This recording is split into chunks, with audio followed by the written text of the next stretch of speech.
올해 정규 시즌 우승팀 삼성은 17승 에이스, 홀드 1위 불펜 투수. 세이브 1위 마무리 투수 없이 한국 시리즈를 치렀다. 포스트 시즌 준비로 여념이 없던 시기에 주축 투수들의 해외 원정 도박 스캔들이 터졌고 여론이 악화되면서 이 선수들을 한국 시리즈 엔트리에서 모두 제외해야 했다. 결과는 한국 시리즈 준우승. 삼성은 도박 스캔들의 여파로 전무후무한 통합 5연패에 실패했다. 여기서 끝이 아니었다. 시즌 종료 후에는 이들 가운데 한 명이던 삼성 임창용이 해외 원정 도박 혐의로 검찰 소환 조사를 받았다. 얼마 지나지 않아 임창용과 삼성에서 한솥밥을 먹었던 한신 투수 오승환도 같은 이유로 검찰에 소환됐다. 둘은 조사 과정에서 혐의를 일부 시인했다. 임창용은 삼성에서 끝내 방출됐고 오승환은 메이저리그 도전에 걸림돌이 생겼다. 삼성의 나머지 두 투수에 대해서는 경찰이 수사를 이어가고 있다. 한국 프로야구를 주름잡던 명투수들이 이렇게 연이어 불법 도박 의혹에 휩싸이자 야구계도 충격에 빠졌다. 야구에 앞서 축구, 농구, 배구 등 다른 프로 종목들이 도박에 연관된 사건 사고들로 몸살을 앓는 과정을 지켜봤기에 더 그렇다. 그러나 일부 관계자들은 그리 놀라운 일은 아니다. 오래 골마왔던 문제가 터졌을 뿐이다. 이번 일을 계기로 더 광범위한 의식, 개선이 필요하다고 지적하고 있다. 사실 도박이라는 단어는 많은 야구 선수들의 생활에 깊숙이 개입돼 있다. 일본의 합법적 도박 게임인 파친코가 대표적이다. 한 야구 관계자는 어릴 때부터 운동만 해온 선수들은 여가 시간을 다양하게 보내는 방법을 잘 모른다. 특히 스프링 캠프라도 가서 외국에 한 달. 실제로 많은 구단이 스프링 캠프에서 휴식일 전날 야간 훈련을 면제해준다. 그날만큼은 파친코 업소에 다녀와도 좋다는 무언의 허가다. 이 관계자는 감독이나 구단도 파친코에 대한 문제의식은 크지 않다. 파친코가 합법적인 도박장이고 밤늦은 시간이 되면 문을 닫기 때문에 오히려 자연스럽게 스트레스를 해소하기 위해 필요하다고 여기는 이들이 많다며 그보다는 그런 과정을 통해 다른 도박의 맛을 들이게 됐을 때의 후폭풍이 문제라고 했다.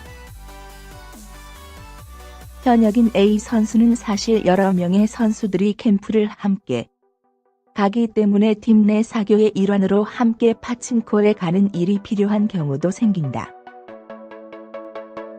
선배 선수들과 후배 선수들이 친해지는 계기가 될 수도 있다며 그러다가 연봉도 적은 선수들이 너무 많은 돈을 잃게 되거나 너무 푹 빠져들면 운동에도 영향을 미치는 결과가 생기는 것이다. 선배가 연봉 많은 후배에게 돈을 꿔서 파친코에서 탕진하고 안 갚는 일도 생긴다. 결국 무엇이든 지나치지 않게 하는 것이 중요하다고 귀띔했다. 물론 파친코 정도는 애교 수준이다.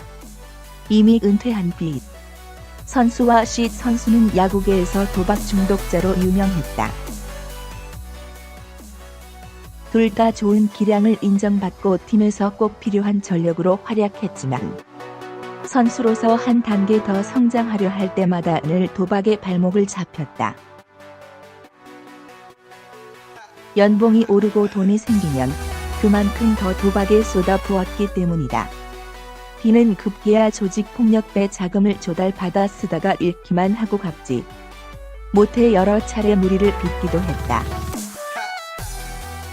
한 야구 관계자는 이 선수 때문에 야구장이나 원정, 숙소인 호텔까지 건달들이 찾아와 행패를 부리기도 했다. 부단히 외부에 새어나가지 않도록 막느라 고생을 많이 했다. 다른 팀으로 옮겨가서도 결국 도박에 얽힌 사생활 문제로 은퇴했다고 말했다. C 역시 쏠쏠한 프리에이전트 계약을 맺고도 억대 계약금을 1년 만에 날렸다는 풍문이 떠돌았다. 도박 탓에 이혼도 했다. 또 다른 야구 관계자는 C는 필리핀에 체류하면서 도박을 하다 한국에 돌아갈 비행기 티켓 값이 없다고 후배 여러 명에게 연락해 송금을 받았다. 그런데 그 돈으로 비행기를 타지 않고 다시 도박을 해 모두 혀를 찼다고 증언하기도 했다. 이 정도로 심각한 선수들은 다른 동료들에게 반면교사의 사례가 된다. 그러나 대부분은 도박에 대해 크게 심각한 문제의식을 느끼지 않는다. 그래서 더 위험하다. 프로 선수 출신인 한 야구 관계자의 증언을 들어보면 이렇다. 선수들은 아주 어릴 때부터 이른바 노름의 노출이 많이 돼 있어서 도박이 좋지 않은 일이라는 의식이 상대적으로 약하다. 한 팀을 예로 들면 이 감독 시절의 감독이 선수들의 사생활을 관리하려고 오후 11시가 넘으면 선수단 숙소 셔터를 내려버리는 특단의 조치를 취했다. 그러나 일찍 숙소에 들어온 선수들에게는 밤이 너무 길었다. 한 방에 3, 4, 5 모여 고스톱이나 카드를 치기 시작했다. 다들 승부욕이 강해서 판돈이 점점 커졌고 일부 선수들은 월급까지 다 걸고 게임을 했다. 그러다가 선수단 내부에서 채무 관계가 생기고 그로 인한 문제가 발생하면서 말도 많아졌다. 그렇게 도박의 재미와 짜릿함을 알게 되면 점점 더 일상화된다. 앞서의 야구 관계자는 파친코나 인터넷 도박으로 범위를 넓혀가고 그러다 해외여행을 떠나 카지노까지 발을 들여놓는다. 파친코는 영업 종료 시간이 정해져 있지만 카지노는 그렇지 않다. 그리고 그 곳에는 언제나 돈 많은 고객을 기다리는 전문 도박꾼들로 넘쳐난다며 물론 극히 일부의 사례지만 한국에 돌아온 뒤에도 하우스라는 곳에서 사람 대 사람으로 도박을 하는 단계에 이르면 이제 스스로를 컨트롤할 수 없어진다. 그래서 무엇이든 적당히 하는 자기 절제가 중요하다고 했다. 샵사인 왜 선수들은 도박을 할까? 100만 원을 걸고 1000만 원을 딴 사람이 그 1000만 원으로 1억 원을 벌고 싶다는 마음이 생기는 순간 위험해진다. 그러다 그 1000만 원마저 잃게 되면 만회에 대한 욕구가 생기기 때문이다. 한 야구 관계자는 운동선수라면 누구나 기본적으로 승리욕이 강하고 실수를 했을 때 만회하려는 본능이 있다. 투수는 홈런을 맞았으면 삼진을 잡고 싶고 타자는 삼진을 먹었으면 홈런을 치고 싶은 거다.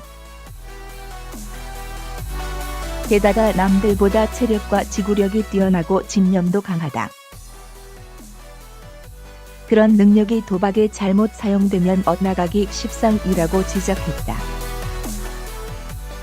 또 다른 야구 관계자 역시 도박 중독에 빠지면 연봉이 높아지는 게 오히려 독이 될 수 있다. 그 돈이 결국 더 큰 도박 판돈으로 사용되기 때문이라고 덧붙였다. 게다가 인기 야구 선수나 연예인처럼 유명하고 목돈이 많은 사람들 주변에는 늘 검은 유혹이 도사리고 있다. 조직 폭력배들이 의도적으로 돈을 대주겠다며 접근하기도 한다.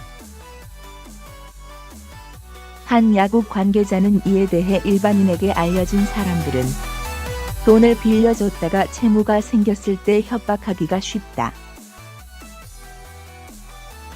요즘은 조금만 소문을 흘려도 명성에 치명타가 되고 금세 퍼지기 때문에 더 그렇다며 실제로 큰 돈을 따고도 오히려 세간에 알리겠다는 협박을 받았단 돈을 받지도 못한 선수도 있다고 귀띔했다.